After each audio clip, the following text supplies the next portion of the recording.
எந்த நேரத்துக்கும் என் தங்கை என் அக்கா தனியாக போனால் பாதுகாப்பா இருக்கணுங்கிறதாண்டா நாடு. அதுக்கு தான் விடுதலை, அதுக்கு தான் சுதந்திரம். அதை பெற்றுக் கொடுக்கறதா, அதுதான் பெண்ணிய உரிமை. அதுக்கு தான் ஆண்மகனின் அழகே பெண்மையை பாதுகாக்கிறதா, பெண்களை பாதுகாக்கிறதா. அதுதான் ஆகச்சிறந்த ஆண்மை. அதை விட்டு நீ ஒத்தையில போனா அப்படின்னா எப்படி ஒத்தையில போனா எதுக்கு எடுத்தாலும் ஒரு ஆளை கூட்டிகிட்டே போவாங்களா? இப்படித்தான் உங்க அக்கா தங்கச்சி உங்க வீட்டுல எல்லாம் போயிட்டு இருக்காங்களா? இது பெரிய பெரிய எழுத்தாளர், பெரிய கவிஞர், நாங்கெல்லாம் முற்போக்கு சிந்தனையாளர்லாம் இந்த கேள்வி எழுப்பிடுத்தீரா? நீ யார மறைக்க? நீ இந்த ஏதோ ஒரு ஆட்டோசங்கர் கதை தான் நீங்க தோன்னீங்கன்னா அது நீ இந்த காலமா நடந்துகிட்டு இருக்கு. தோன்னீங்கன்னா நியாயமா மனச்சான்றோட விசாரிச்சா பல பேர் பின்னணியில இருப்பாங்க.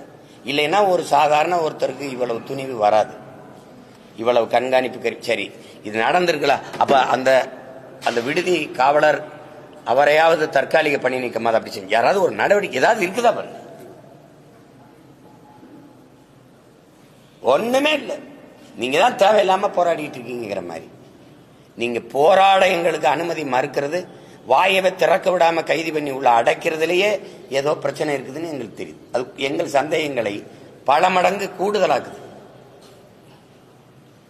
அதானே akuதா இல்லையா? உங்களுக்கு அந்த சந்தேகம்னால திருப்பி இப்ப கேட்குறீங்க. அப்போ எனக்கு நான்லாம் மத்திய குழு வருதுன்னாங்க, கொஞ்சம் நம்பிக்கையா இருந்தேன். அவங்க ஏதோ அந்த குற்றவாளி, குற்றம் சாட்டப்பட்ட நபரை கூப்பிட்டு விசாரிச்சு என்ன நடந்தது எது நடந்ததுன்னு நியாயமா அவரை விசாரிச்சா அவர் சொல்லிட போறாரு.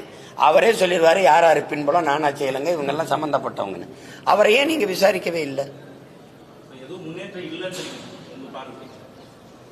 சரி, முன்னேற்றம் இருக்கு. நீங்க சொல்லுங்க, என்ன முன்னேற்றம் இருக்கு? சிரிக்காதீங்க. நீங்க முன்னேற்றம் இல்லைன்னு இல்லைன்னு சொல்லுங்க. நீங்க சொல்லுங்க, அதான் முன்னேற்றம் இருக்கா? அப்ப இல்ல தானே. இருந்தா நீங்க இந்த கேள்வியை வைக்க மாட்டீங்க. நான் இவ்வளவு நேரம் அதை பேசிக்க வேண்டிய அவசியம் இல்லை.